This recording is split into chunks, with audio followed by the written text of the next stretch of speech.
Hello everyone. दोस्तों, जीवन में आगे बढ़ना है।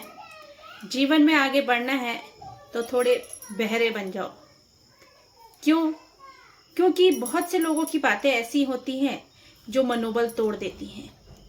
और हमने जब अपनी लाइफ में कुछ बनना है तो हमने सिर्फ सोचना है कि हमने अपने लक्ष्य के लिए जो भी हमने स्टेप उठाए हैं हमने उन्हें पूरा करना है। कोई हमें कुछ भी कहे, हमने अपने कार्य पर ध्यान देना है। इसलिए मैं कह रही हूँ आपसे कि अगर आपने ज़िंदगी में आगे बढ़ना है तो थोड़ा बहरा बनना ज़रूरी है। क्योंकि अगर सबकी बातें आप अपने दिमाग में रखेंगे तो आगे नहीं बढ़ पाएंगे। तो इसी के साथ आज की क्लास को हम शुरू करते हैं। उच्च न्यायालय। इससे पहले हमने पढ़ा था सर्वोच्च न्यायालय के बारे में और आज हम पढ़ेंगे उच्च न्यायालय के बारे में। ठीक है दोस्तों, तो उच्च न्यायालय के संगठन, क्षेत्र, अधिकार एवं शक्तियों के बारे में हम अध्ययन करेंगे। और उच्च न्यायालय जो होता है वो राज्य का प्रमुख न्यायालय होता है। तो उच्च न्यायालय क्या है? राज्य का प्रमुख न्यायालय है। ठीक है। संविधान के अनुसार, जो संविधान है तो उसके अनुसार प्रत्येक राज्य में एक उच्च न्यायालय की व्यवस्था है। ठीक है, प्रत्येक राज्य में क्या है? एक उच्च न्यायालय की व्यवस्था है। एक ही उच्च न्यायालय का अधिकार क्षेत्र दो या दो से अधिक राज्यों या संघीय क्षेत्रों तक विस्तृत हो सकता है, फैल सकता है। तो एक ही उच्च न्यायालय का जो अधिकार है वो दो या दो से अधिक राज्यों तक भी फैल सकता है, विस्तृत हो सकता है। केंद्र शासित राज्यों के लिए पृथक उच्च न्यायालय का प्रावधान नहीं है, अपितु उनको समीपवर्ती राज्यों के उच्च न्यायालय से संबद्ध किया गया है। ठीक है दोस्तों, दिल्ली जो है इसका अपवाद है। अब वह केंद्र शासित राज्य है, क्योंकि दिल्ली इसका अपवाद है क्योंकि वह केंद्र शासित राज्य है। अब उसका पृथक उच्च न्यायालय है इसका, दिल्ली का।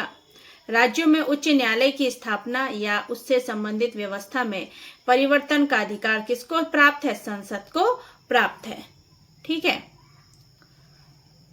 फिर उच्च न्यायालय का संगठन। उच्च न्यायालय के संगठन में क्या क्या आता है? तो न्यायाधीशों की नियुक्ति। प्रत्येक उच्च न्यायालय में एक मुख्य न्यायाधीश व कुछ अन्य न्यायाधीश होते हैं।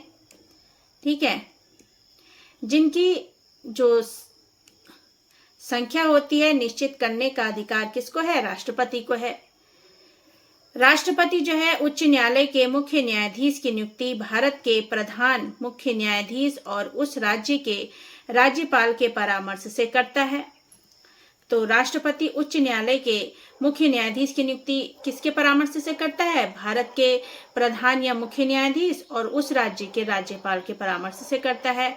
और अन्य न्यायाधीशों की नियुक्ति जो होती है उन्हें करते समय उस राज्य के मुख्य न्यायाधीश से भी परामर्श लिया जाता है। तो अन्य जो न्यायाधीश होते हैं तो मुख्य न्यायाधीश का क्या लिया जाता है? परामर्श लिया जाता है। ठीक है। फिर इसके बाद पढ़ते हैं न्यायाधीशों की योग्यताएं क्या होनी चाहिए।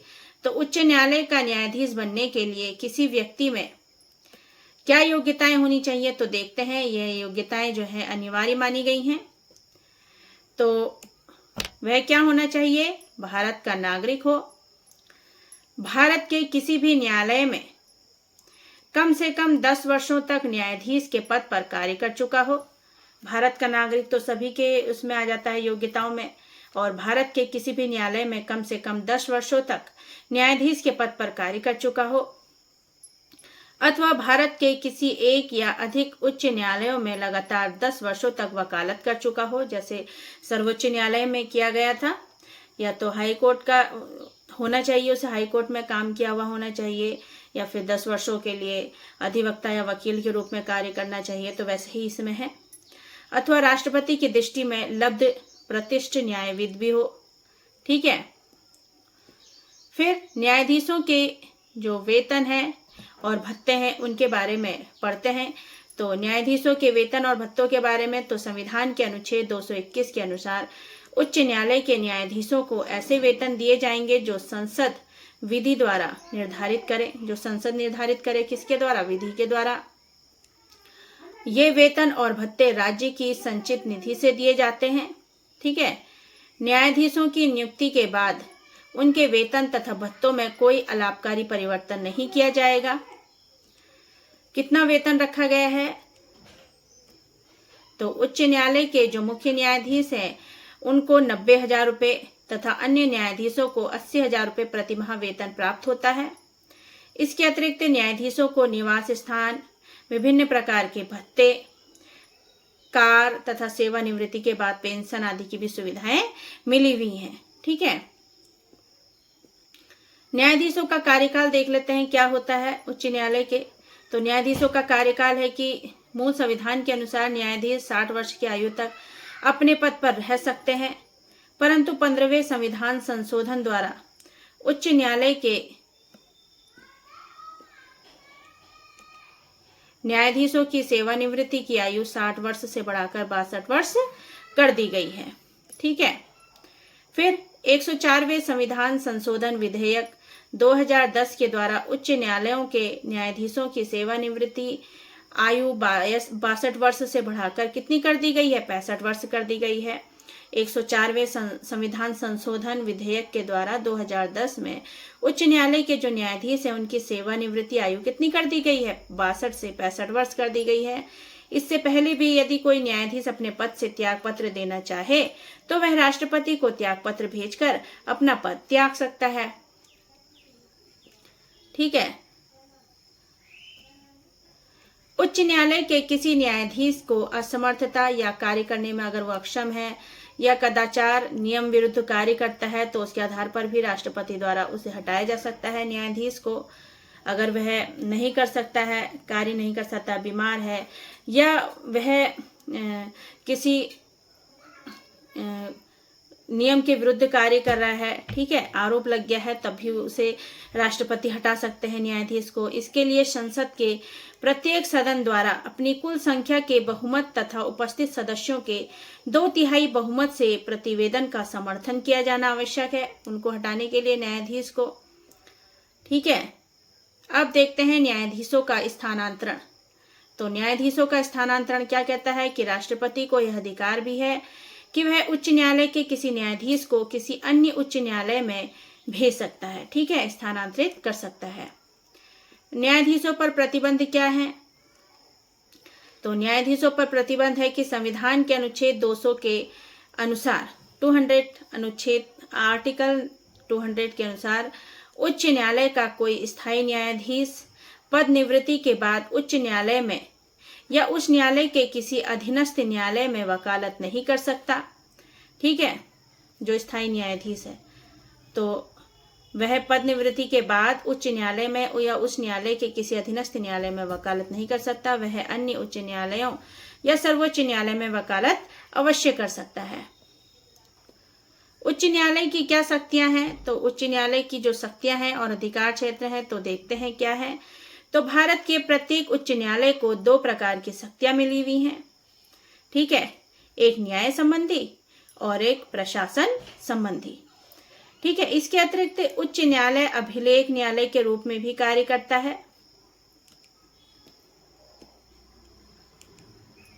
उच्च न्यायालय की शक्तियां एवं अधिकार जो हैं देखते हैं क्या है। ठीक है,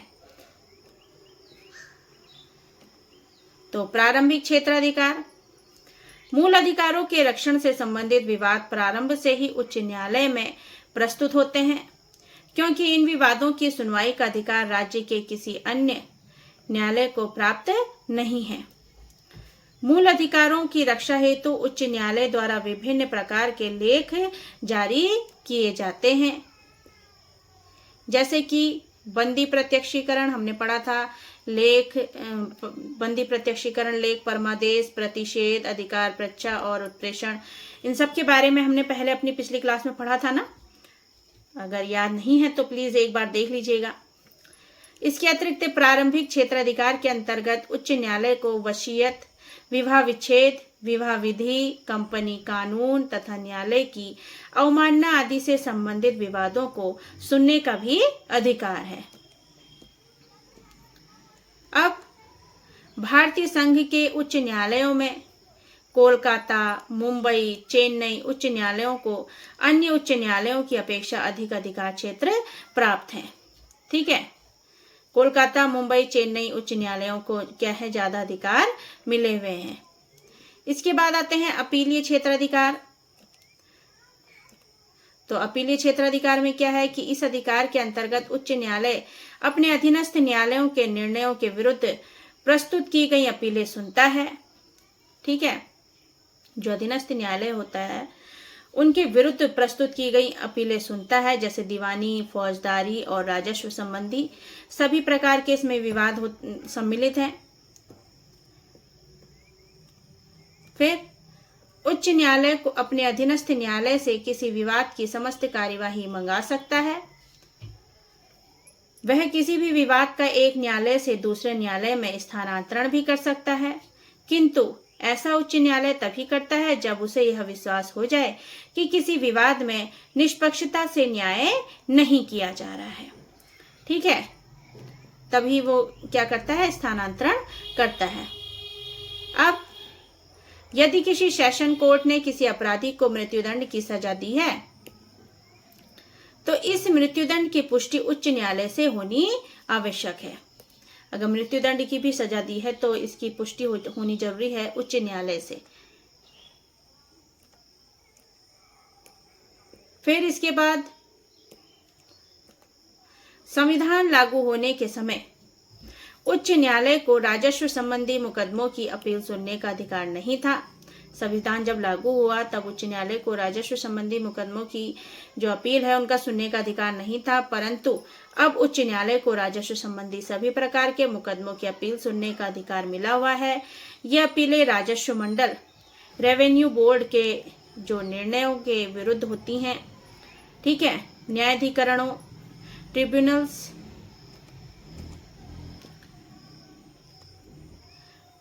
के निर्णयों के विरुद्ध भी उच्च न्यायालय में अपील की जा सकती है। ठीक है, अब लेख जारी करने का भी अधिकार है। तो लेख जारी करने का क्या अधिकार है देखते हैं।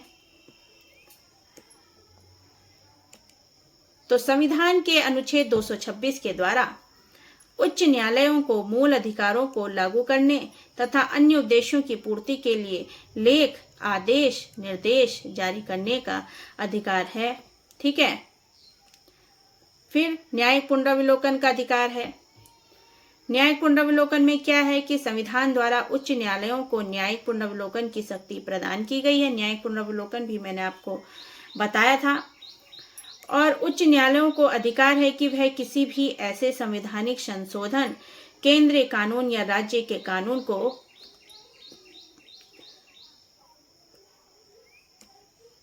अवैधानिक घोषित कर दे जो संविधान के प्रावधानों के विपरीत हो। ठीक है, फिर उच्च न्यायालय अभिलेख न्यायालय के रूप में क्या बातें आई हैं तो इसमें देखते हैं। उच्चतम न्यायालय के समान उच्च न्यायालय भी एक अभिलेख न्यायालय है। इसका अर्थ है कि इसके निर्णय और न्यायिक कार्यवाहियां प्रकाशित होती हैं और उन्हें अपने राज्य क्षेत्र में साक्ष्य के रूप में स्वीकार किया जाता है। उच्च न्यायालय अपनी अवमानना के लिए दंड भी दे सकता है। ठीक है दोस्तों, अब इसके बाद क्या आती हैं, प्रशासनिक शक्तियां आती हैं। प्रशासनिक शक्तियां, प्रशासनिक शक्तियों में क्या बात आई है कि उच्च न्यायालय अपने अधीनस्थ राज्य की न्यायिक व्यवस्था पर निम्न प्रकार से नियंत्रण करता है। जो उससे छोटे होते हैं न्यायालय, उच्च न्यायालय अपने अधीनस्थ न्यायालयों और न्यायाधिकरणों पर निगरानी रखता है। यह अपने अधीनस्थ न्यायालयों से किसी भी मुकदमे से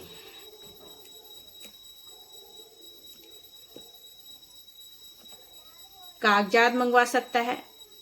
तो अपने अधीनस्थ न्यायालयों से अगर कोई मुकदमे का उसे कागज देखने हैं, साक्ष्य देखने हैं तो वह उनसे मंगवा सकता है। यदि अधीनस्थ न्यायालय में कोई ऐसा मुकदमा चल रहा है जिसमें भारतीय संविधान की व्याख्या का प्रश्न निहित है तो उच्च न्यायालय ऐसे मुकदमे को अपने पास मंगवा सकता है। ठीक है। फिर इसके बाद यह अधीनस्थ न्यायालयों के शरीफ, लिपिक, अन्य कर्मचारी तथा वकील आदि के वेतन, सेवा शर्तें और फीस निश्चित कर सकता है। अधीनस्थ न्यायालयों के लिपिक, कर्मचारी, वकील आदि के जो वेतन है, सेवा शर्तें हैं, फीस है, उन्हें भी यह निश्चित कर सकता है। उच्च न्यायालय अपने अधीनस्थ न्यायालयों के प्रशासनिक नियंत्रण के प्रति क्या होता है? उत्तरदायी होता है। उत्तरदायी होता है। यह जिला न्यायालयों में अधिकारियों की नियुक्ति, पदोन्नति, पदावनति, अवकाश आदि के संबंध में आवश्यक नियमों का निर्धारण भी करता है। तो ये थे दोस्तों हमारे उच्च न्यायालय से संबंधित कुछ महत्वपूर्ण टॉपिक। उम्मीद है आपको समझ में आए होंगे, और अगर आप इन्हें और अच्छे से पढ़ लेंगे तो एक बार अच्छे से और पढ़ लेंगे तो आपको अच्छे से याद हो जाएगा। तो दोस्तों अगर मेरी क्लास अच्छी लगी हो तो प्लीज़ लाइक, शेयर, सब्सक्राइब जरूर कीजिएगा। मिलते हैं आपसे अपनी अगली क्लास में। तब तक के लिए अपना ध्यान रखें, स्वस्थ रहें। Bye bye.